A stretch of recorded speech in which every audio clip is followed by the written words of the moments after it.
First, we are going to define probability. Probability is the measurement of chance.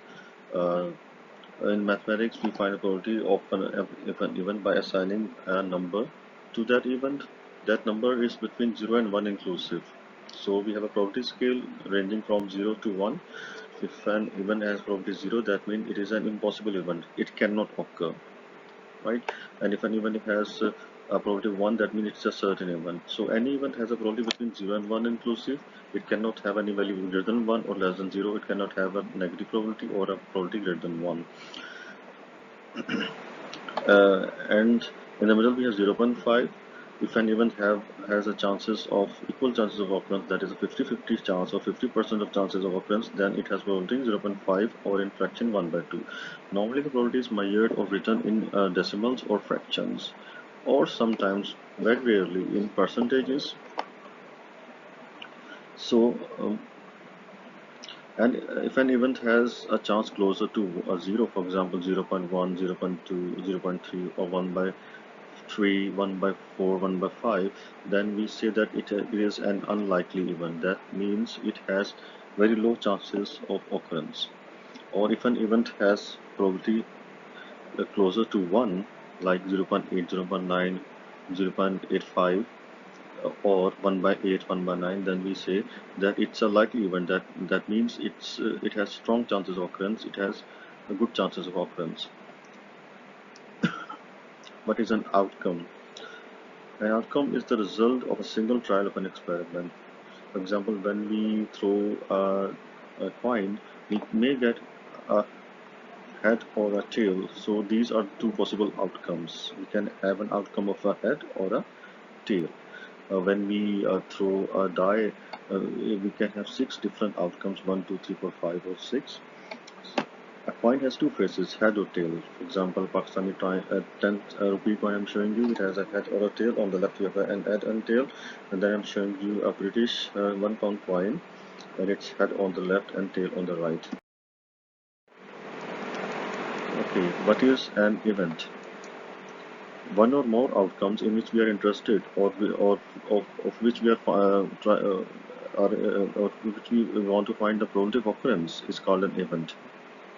For example, when you throw a die, you might be interested in obtaining a 6, so the event is obtaining a 6. Or you might be interested in finding or obtaining a score of 5 or 6. That means you want to get the highest scores, 5 or 6. So the event might be obtaining a score 5 or more, right? Similarly, you might be interested in finding an even score from the die. Then the event would be an even score, obtaining an even score. And for that, the various outcomes can be 2, 4, or 6. Sample space. If we jot down or write down all the possible outcomes of an experiment, then it constitutes the sample space. For example, when we throw a coin, the sample space is head and tail, because these are all possible outcomes when you throw a coin. A head or a tail can be obtained and no other outcome can occur. So this is the sample space. And when you throw a 6-face die, we can obtain a 1, 2, 3, 4, 5, and 6. These are the only possible outcomes. So this is the sample space when you throw a die, a 6-faced cubical die. Now we are going to write the formula for finding the probability. The probability of an event is equal to favorable number of outcomes comes above, and we divide it by the total number of outcomes. Below we always write the total number of outcomes and write the answer in the simplest form. I will explain it with the help of examples. Example number 1. Suppose we are rolling a fair die which has 6 faces. Okay, and in the first part we are interested in obtaining a 6. So how many total number of outcomes here are? 1, 2, 3, 4, 5, and 6. So the sample space has 6 points. So total number of outcomes is 6 here.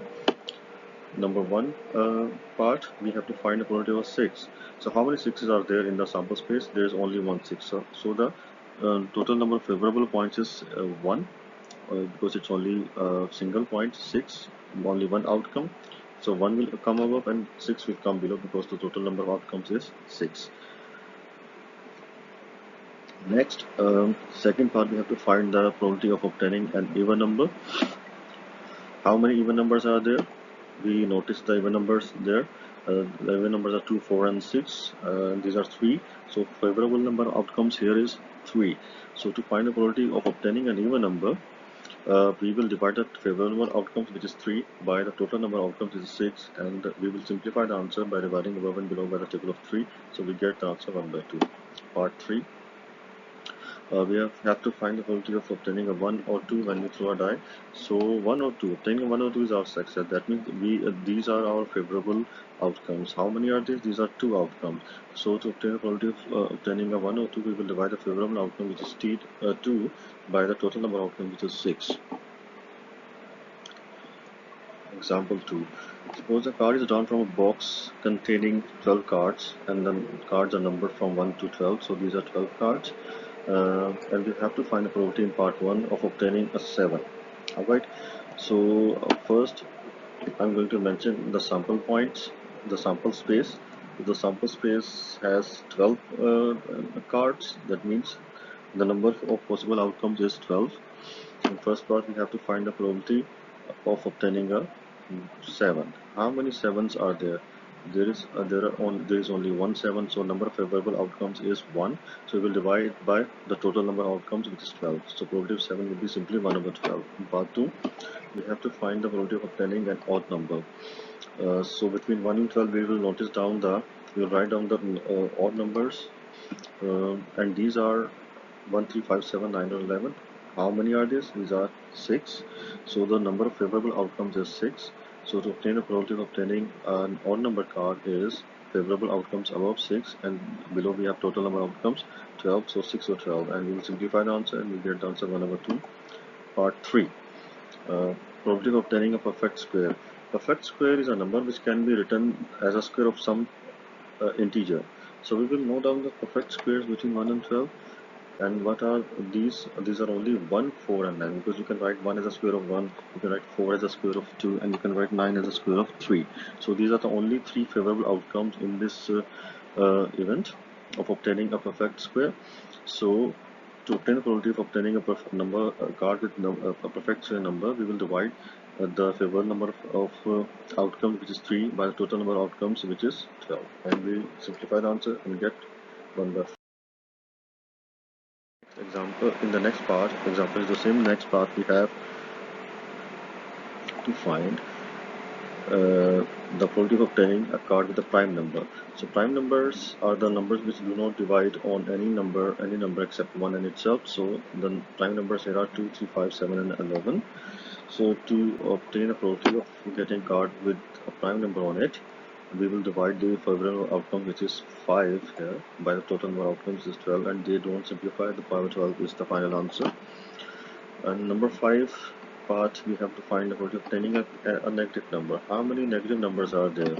First, we should notice this: there is no card bearing a negative number. See, 1 to 12 are all positive numbers, no negative numbered card. So the probability of obtaining with a negative number on it, obtaining a card with negative number on it, will be above. We should write the number of favorable outcomes, which is 0 here, because there are 0 cards over total number of outcomes 12, and when you divide 0 by any number, you get an answer of 0. Number 6, and this was the example of an impossible event in part 5. In part 6, we have to find the probability of obtaining a card number less than 13. How many cards are there with number less than 30 on them?